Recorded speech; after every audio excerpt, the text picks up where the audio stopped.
ज्यादा है, और इसीलिए उन्होंने इस लोकतंत्र को परलोकतंत्र बना दिया और खुद बन गए हैं नॉन बायोलॉजिकल। तो अब सिलेंडर मिले या ना मिले, आप महंगाई से जूझे या ना जूझे, आपको शिक्षा मिले या ना मिले, कोई परवाह नहीं है। वो अवतार लेंगे 2 महीने के बाद या 2-4 महीने के बाद। पहले 8 बजे आते थे, अब कभी भी मन की बात करने लगते हैं, कोई परवाह नहीं। लोकतंत्र परलोकतंत्र बन गया। लेकिन कांशीराम जी ने इस लोकतंत्र को जितना विस्तारित किया, उन्होंने जो वोटिंग राइट मिला था, जो वोट की ताकत, मैं पहले प्रधानमंत्री जवाहरलाल नेहरू जी को भी याद करना चाहता हूं। वोटिंग राइट 1931 के कांग्रेस के कराची अधिवेशन में तय कर दिया गया था, और उन्होंने आपसी चर्चा में कहा था कि उस यूरोप में औद्योगिक क्रांति हो चुकी है, हम औद्योगिक क्रांति करने की स्थिति में तो नहीं है, लेकिन हम उस यूरोप से पहले राजनीतिक क्रांति करने जा रहे हैं। और आपको याद होगा, जिन लोगों ने पढ़ा होगा, कि यूरोप के कई देशों में महिलाओं को वोटिंग राइट 1980 तक मिला है। लेकिन ये देश है हमारे पुरखों ने, उन्होंने पहले दिन से, चाहे वो महिला हो, आदिवासी हो, दलित हो, पिछड़ा हो, कमजोर हो, वंचित हो, अशिक्षित हो, कोई भी हो, 21 साल की जिसकी उम्र है उसको वोटिंग राइट मिला। ये थी राजनीतिक क्रांति। बाबा साहब ने जिसको कहा था कि अब राजा रानी के पेट से पैदा नहीं होगा, मत पेटी से पैदा होगा, और जो समाज में सबसे कमजोर तबके का हो वो भी देश का प्रधानमंत्री बनने का सपना देख सकता है, वो भी उत्तर प्रदेश का मुख्यमंत्री बनने का सपना देख सकता है। और मानवर साहब ने वो काम किया था, उत्तर प्रदेश के सबसे कमजोर समाज से आने वाली एक महिला को इस सूबे का मुख्यमंत्री बनाने का काम किया। ये था लोकतंत्र। तो वही कांशीराम जी जिन्होंने सपना जिया, सपना दिखाया, संघर्ष किया, और उसके बाद इस देश में एक ऐसी राजनीतिक क्रांति खड़ी की, ये मुझे लगता है कि दूसरी राजनीतिक क्रांति है। उस दूसरी राजनीतिक क्रांति में इस देश का कमजोर तबका सिर्फ वोट नहीं डाल रहा है, मामला सिर्फ वोट डालने का नहीं था, वोट की ताकत को पहचानने का भी था। कांशीराम जी को किसी ने कहा कि हमारा तो वोट बिक जाता है, ये गरीब है, 2 रुपए में बेचारा किसी को भी वोट डाल देता है। वो कांशीराम जो एक छोटे से कस्बे से निकल करके आए थे, उनकी राजनीतिक चेतना आप देखिए। उन्होंने जो बोला समाज के बीच में जाकर के, उन्होंने कहा कि वोट को बेचना ठीक वैसे ही है जैसे बहू बेटी की इज्जत को बेचना। और जो नारा उन्होंने दिया था कि पहले मतदान, उसके बाद जलपान, ये थी राजनीतिक क्रांति, ये थी इस देश के वंचितों की क्रांति जो खड़ा हो रहा था तब का। तो उसे जगाने का ही काम, और कैसे कैसे किया है। मान्यवर कांशीराम जी ही थे जिन्होंने इस बहुजन समाज के इतिहास को सामने लाया। इतिहास जैसे लिखे जाते हैं सब जानते हैं, मार्क्सवादियों ने लिखे अलग तरह से लिखे, राष्ट्रवादियों ने लिखे अलग तरह से लिखे, लेकिन नमक सत्याग्रह के पहले वो चौहान नोनिया समाज का क्या योगदान है ये नहीं लिखा गया। नोनिया समाज के 2 लोगों को जलती हुई, खौलती हुई कढ़ाई में डाल दिया गया था, क्योंकि वो नमक बनाना चाहते थे।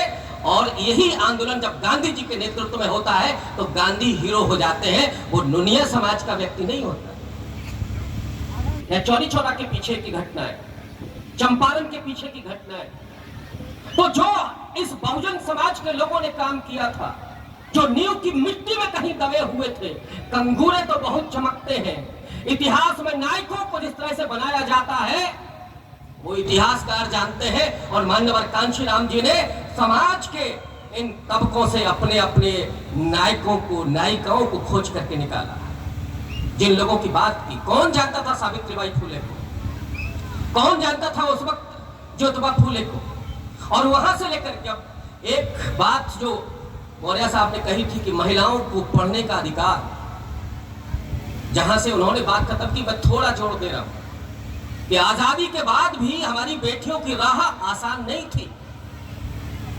पढ़ लिख रहे थे आप, लेकिन नौकरी के नाम पर पहले तो एजुकेशन में कौन सा सब्जेक्ट पढ़ने को मिलता था? Home science. बेटी है तो क्या पढ़ाना है? Home science. कभी उसको साइंस पढ़ाई, कभी अन्ना मल्होत्रा, तो उनको इंटरव्यू में कहा गया था कि तुम स्त्री हो और तुम ये बोझ नहीं संभाल पाओगी, जिम्मेदारी नहीं बन जाएगी तो साहब नहीं संभाल पाएंगे। अन्ना मल्होत्रा ने कहा कि नहीं, हम इंटरव्यू देने आए हैं, आप सवाल मुझसे कीजिए, और आईएएस चुनी गई। उसके बाद भी राह आसान नहीं थी। ये नियम बना दिया गया कि जिस महिला जो आईएएस है, अगर उसकी शादी होती है तो उसको रिजाइन करना पड़ेगा। इसके लिए भी महिलाओं ने लड़ाई है, जो इंजीनियर डॉक्टर बन जाए, जो अध्यापक बन जाए, उसका कितना सम्मान है। लेकिन इसके लिए भी एक लंबा संघर्ष है, इसको जानने की जरूरत है, उस मानसिकता को बदलने की जरूरत है। और मानवर कांशीराम साहब ने कभी भी इसमें कोई भेद नहीं किया। जितना सम्मान पुरुषों का था, जो संघर्ष के साथी उनके पुरुष थे, उतना ही संघर्ष के साथी महिलाएं थीं। और जो उन्होंने इस देश में किया था कि पहली महिला प्रधानमंत्री, वो भी दलित समाज से आने वाली, ये काम सिर्फ कांशीराम जी ही कर सकते थे। तो इतिहास को उसको निकाल करके और फिर हमें पता चलता है कि कोई अवंतिका लोधी भी है, हमें पता चलता है कि कोई लखन पासी भी है, हमें पता चलता है कि कोई झलकारी बाई कोरी भी है, कोई जगदेव प्रसाद कुशवाहा भी है, कोई संतराम प्रजापति भी है। तो हर समाज के उन्होंने उन नायकों को तलाश करके आपके सामने रखा कि ताकि ये समझ सको कि हमारे समाज के लोगों ने क्या किया है। हम पतित नहीं है, हम कमजोर नहीं है। जो हमारे मनोबल को तोड़ करके अपने सत्ता में वर्चस्व बनाए रखना चाहते हैं, उनके सामने अपने इतिहास को रखने की जरूरत है और ये बताने की जरूरत है कि जितना लहू इस देश के आजादी के आंदोलन में उन लोगों का है जिनका नाम इतिहास में दर्ज है, उससे ज्यादा लहू हमने बहाया है। इसलिए जितना आजादी पर अधिकार इस देश के संविधान, इस देश के लोकतंत्र पर अधिकार आपका है, उससे ज्यादा अधिकार हमारा भी बनता है। ये काम मानवर कांशीराम जी ने किया था। और फिर उन लोगों ने उनका जो साथ दिया, शुरू में जो हमारे मास्टर साहब गीत गा रहे थे, जो प्रतिभा के नाम पर बहुत छोटी चीजें चलती हैं। प्रतिभा पहले हम लोगों को तो सब यही केवल पढ़ लीजिए। एक जमाने में होता था कि इंजीनियर बन गए तो साहब बहुत सर्वश्रेष्ठ है आप, या ज्यादा से ज्यादा अध्यापक बन जाइए। किसने नहीं बताया कि क्रिकेट भी खेलना है। अभी कोई बच्चा निकला है, जबकि क्रिकेट का इतिहास क्या है। इस देश में दलितों की एक लंबी फेरिस्त है जिन्होंने आजादी के पहले इंडिया की टीम में खेला है। हॉकी, जयपाल सिंह मुंडा जैसा आदिवासी जो इंडियन हॉकी टीम की कैप्टनशिप करते थे, बुला दिए गए। बात करते हैं कई बार वो आरक्षण की। अरे साहब, आप बोलिएगा किसी मछली को के पेड़ पर चढ़ जा तू, और फिर कहेंगे देखो इसमें मेरिट नहीं है। तीरंदाजी में, कुश्ती में, या और दूसरे से आदिवासी क्षेत्र के लोगों को क्यों नहीं किया जाता है? लेकिन नहीं, चाहे मेडल मिले या ना मिले, लेकिन साहब उनको तो जगह नहीं मिलेगी। और विश्वविद्यालयों में जो हो रहा है, मौर्य जी ने जो कहा था, मौर्य जी द्रोणाचार्य उसी जमाने में नहीं था, इस जमाने में भी द्रोणाचार्य है। और उनकी हिम्मत यह है कि तमाम कानून के बावजूद वो कभी भी अंगूठा पकड़ करके काट लेते हैं। और मैं ये मानता हूं कि एकलव्य ने अंगूठा दक्षिणा में नहीं दिया था।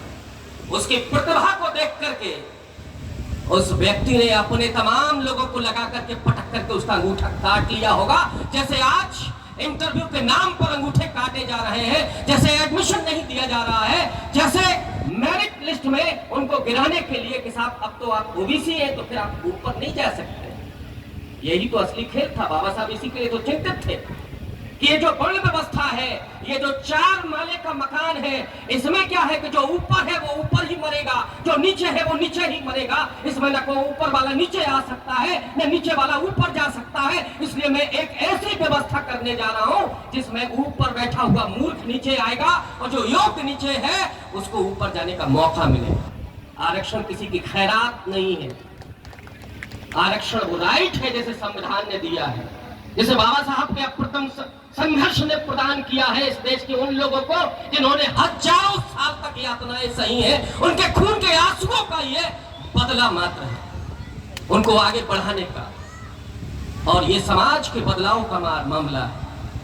कांशीराम जी सामाजिक परिवर्तन के अग्रदूत, सामाजिक परिवर्तन के नायक। उन्होंने कभी ये नहीं कहा कि साहब हम ऊपर वाले को मुश्किल में डालेंगे, उसके साथ कुछ करेंगे नहीं, हम समता के लिए लड़ रहे हैं। लेकिन समता से दिक्कत क्यों है? आपको न्याय से प्रॉब्लम क्या है? आप क्यों नहीं चाहते? और इसीलिए जब यूजीसी ये जो रेगुलेशन आया, सर अभी ये कानून नहीं है, ये कानून नहीं है अभी। असली लड़ाई तो आपको कानून बनवाने की है। और मैं ये भी बता दूं कि ये खेल बहुत लंबा है। असल में इस रेगुलेशन में कुछ भी नहीं है। 2012 का जो रेगुलेशन था उसमें थोरट साहब की समिति ने कम से कम 21 मुद्दों को चिन्हित किया था कि जिनके आधार पर आप ये मानेंगे कि एट्रोसिटी है। अब तो इसमें कुछ है ही नहीं, करते रहिएगा आप। लेकिन खेल क्या किया गया? चूंकि नकाब उतर गया है इसलिए बचाएं कैसे? अचानक जो आपने कहा ना कि उनको मोदिया और क्या तेलिया कहा जाने लगा, ये बड़ी साजिश है गहरी, ताकि लोगों को लगे कि अरे साहब मोदी जी तो बड़ा भला कर रहे हैं हमारे लिए। ये वो नहीं है, ये असली खेल कुछ और है। और इसीलिए आपकी जो लड़ाई है वो लड़ाई उस आरएसएस की मानसिकता से, मैं बहुत डंके की चोट पर बोलता हूं, उस मानसिकता से लड़ाई। बाबा साहब जिस गुरु किल्ली की बात कर रहे थे, कांशीराम जी जिस गुरु किल्ली की बात कर रहे थे, बाबा साहब के 2 और उद्देश्य थे, मैं उन पर नहीं जाऊंगा। लेकिन एक की बात जरूर करूंगा कि बुद्धिज्म के अलावा जिस शिक्षा की अलग जगाने की बात कर रहे थे, और बाबा साहब ने जीते जी 2-3 बड़े कॉलेज बनाए थे, सिद्धार्थ कॉलेज, मिलिंद कॉलेज। लेकिन ये भी ध्यान रखिएगा कि इन कॉलेज के जो ट्रस्टी थे, इन कॉलेज में जो पैसा देने वाले लोग थे, जो चंदा देने वाले लोग थे, उसमें सवर्ण ज्यादा थे, जिनको ये समझ में आ गई बात कि नहीं, समता होनी चाहिए, मनुष्यता होनी चाहिए। बाबा साहब से घृणा नहीं थी लोगों को, जानते थे उनकी काबिलियत को। शुरुआत को छोड़ दीजिए, वो बहुत सारे लोग थे, भारत सरकार ने उनको दिया था, ऋण दिया था, और आगे चल करके वो जो ऋण दिया था 50,000 का संभवता, वो ऋण जाकर के माफ कर दिया कि नहीं वो कॉलेज बनेगा। मान्यवर साहब सत्ता के लिए संघर्ष करते रहे, शिक्षा पर काम नहीं हुआ। और मुझे खुशी है यहां आकर के देखने पर कि आदरणीय मौर्य जी ने वो काम किया। सिर्फ सत्ता की चाबी से काम नहीं चलेगा, शिक्षा की चाबी की भी जरूरत है। क्योंकि जो 1925 में आए थे, उन्होंने सबसे पहला काम यही था कि कैसे एजुकेशन पर काबिज हुआ जाए, कैसे इन बच्चों का ब्रेन वॉश किया जाए, इनके दिमाग में नफरत खिलाफ भरी जाए, पर्टिकुलर समाज के प्रति, महिलाओं के प्रति, अल्पसंख्यकों के प्रति। इसलिए एक ऐसे शिक्षण संस्थान की जरूरत है, एक ऐसे शिक्षा संस्थान की जरूरत है जहां पर सिर्फ साइंटिफिक टेम्परामेंट ही ना हो, संवैधानिक मूल्य भी हो, और समता, न्याय और बंधुत्व को भी पढ़ाया जाए, महिलाओं के प्रति सम्मान करना सिखाया जाए, वंचितों के प्रति सम्मान करना सिखाया जाए। क्योंकि सारी लड़ाई समता और सम्मान की है, न्याय की है। और माननीय कांशीराम जी का जो सपना था, जो उनका संघर्ष था, जो उनकी लड़ाई थी, उसको आगे बढ़ाने का काम आपके कंधों पर है। वो जो विरासत है, वो विरासत कभी सोने नहीं छूटने चाहिए। मौर्य जी उसको आगे बढ़ा रहे हैं, जरूरत उनके कंधे से कंधे मिलाकर के उस विरासत को आगे बढ़ाने की है। अगर आप इस देश में संविधान की रक्षा चाहते हैं, अगर आप इस देश में समता चाहते हैं और एक बेहतर समाज बनाना चाहते हैं, तो फिर आपको एकजुट होकर के इस कारवां को आगे बढ़ाने की जरूरत है। मुझे लगता है कि अब मुझे यहाँ रुक जाना चाहिए, वरना मैंने कहा था ना कि मैं पेशे से अध्यापक हूँ, वो बहुत दिक्कत होती है।